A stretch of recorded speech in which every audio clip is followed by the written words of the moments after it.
Assalamualaikum warahmatullahi wabarakatuh. Kembali lagi bersama saya Haris Juhat. Pada episode kali ini kita akan membahas dasar-dasar manajemen risiko. Manajemen risiko adalah proses identifikasi, analisis, dan respon terhadap risiko yang mungkin dihadapi oleh sebuah organisasi. Kenapa ini penting?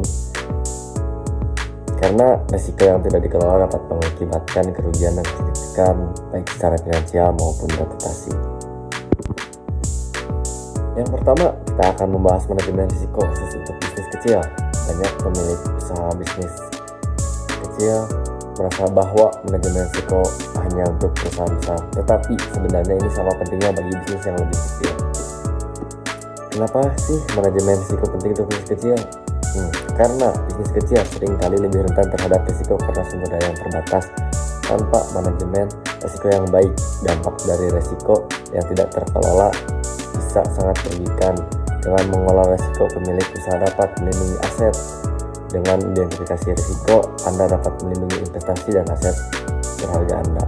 Optimalkan keputusan, memahami risiko yang mungkin dihadapi, membantu dalam pengambilan keputusan yang lebih cerdas dan strategis. Meningkatkan ketahanan bisnis yang memiliki rencana manajemen risiko yang kuat lebih mampu bertahan dalam situasi sulit.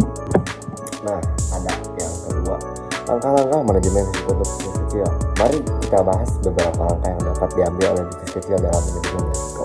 Yang pertama ada identifikasi risiko.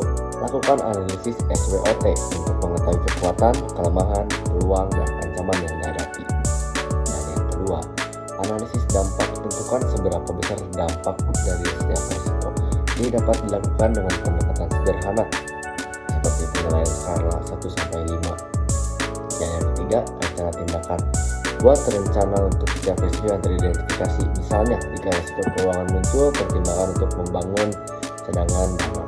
Dan yang keempat, adalah untuk pelatihan karyawan. Libatkan tim Anda dalam proses ini. Karyawan yang terlatih akan lebih siap menghadapi situasi yang tidak terduga. Ya, mungkin untuk episode kali ini cukup sekian. Terima kasih telah mendengarkan episode ini tentang manajemen risiko dalam bisnis kecil. Semoga informasi ini membantu Anda dalam mengelola risiko di usaha Anda.